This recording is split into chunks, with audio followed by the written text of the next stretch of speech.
What's up, fight fans? Thank you once again for coming through, much appreciated. Remember, hit that subscribe button if you're new to the channel.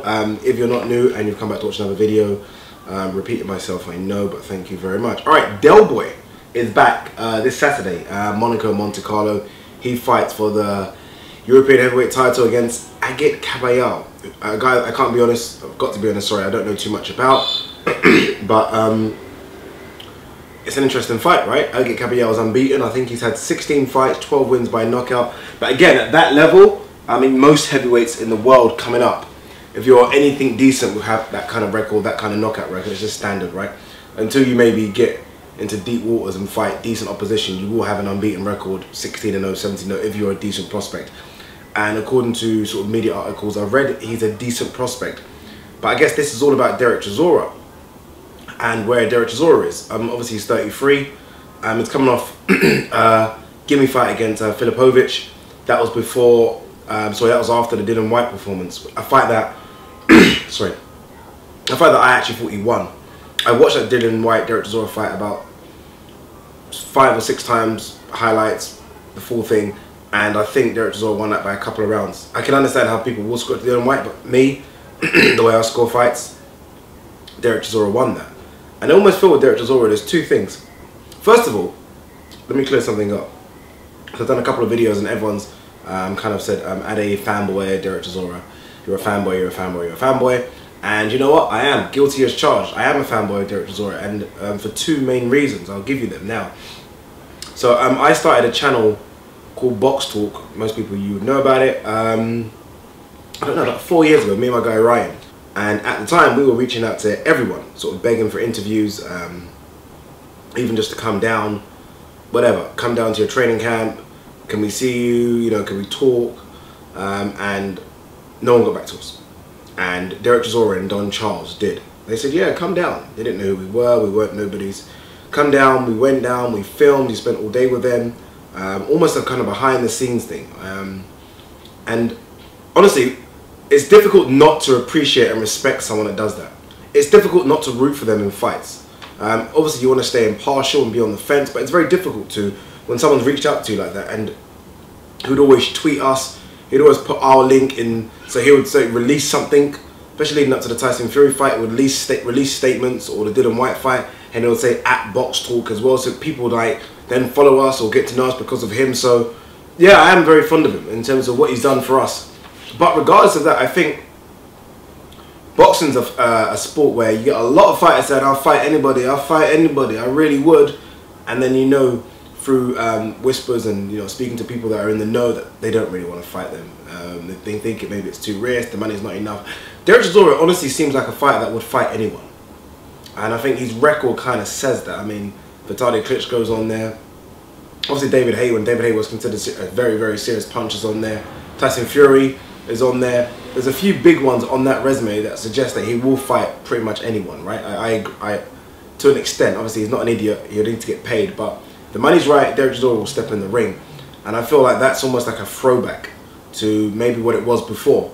Right now it seems that a lot of people talk on Twitter and then they don't really want to sign to fight. He seems to want to do that. So going back to it, am I a fanboy of that? Absolutely, because that's what we want. That's what I want to see in the boxing ring.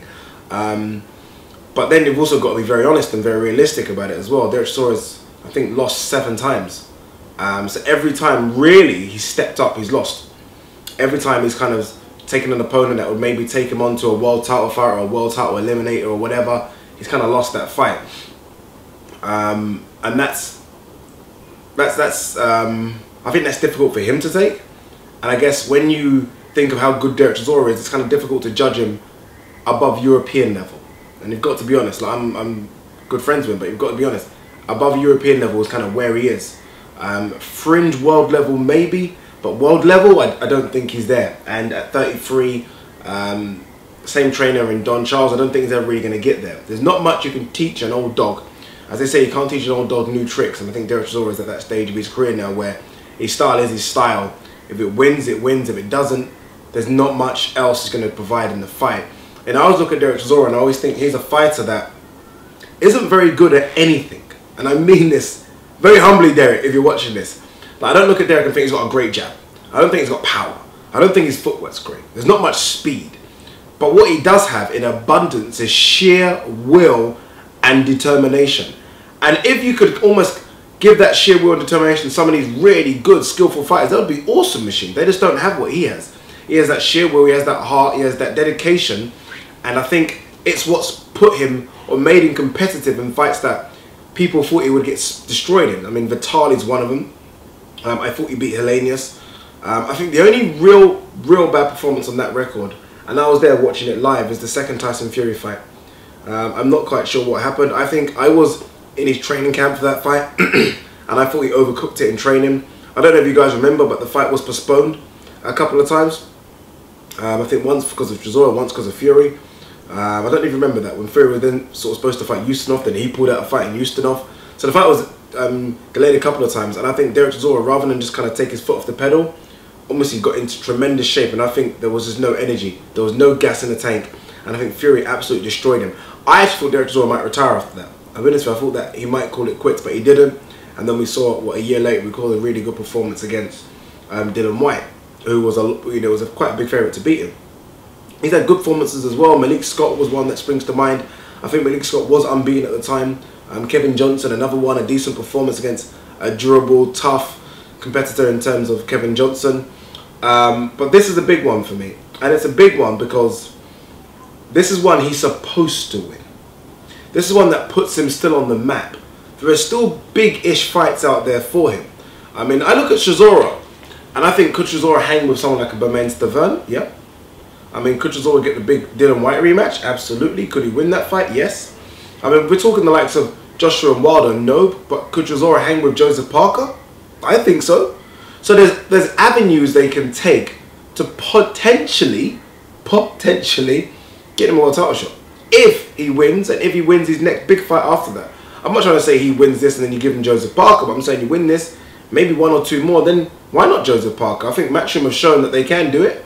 I mean, look, Paul Smith got numerous title shots for absolutely no reason. Twice with Arthur Abraham, the one recent, which was a regular title, but the ones with Arthur Abraham when he didn't deserve it. So I can't see why you wouldn't give Chisora a shot at maybe a Joseph Parker. A Wilder, absolutely not. I think Wilder's too fresh, too strong, too big, too tall, whatever. And Andy Joshua the same thing.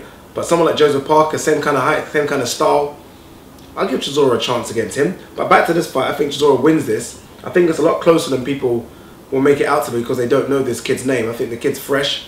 I'm not quite sure how fresh Chisora is. He might have won that Dylan White fight, but I think that Dylan White fight took a lot out of him. He's had a few fights like that which have taken a lot out of him. The Tyson Fury fight, getting knocked out by David Haye. He's had to go to the well a lot of times. And if he has to go to the well again with this one, he might find the well's empty. So it'll be very good to see. Is there still something left in Chisora? I hope so. Because I think he sells fights. He's almost like Tyson Fury is that enigma. And I think boxing, British boxing, world boxing needs enigmas.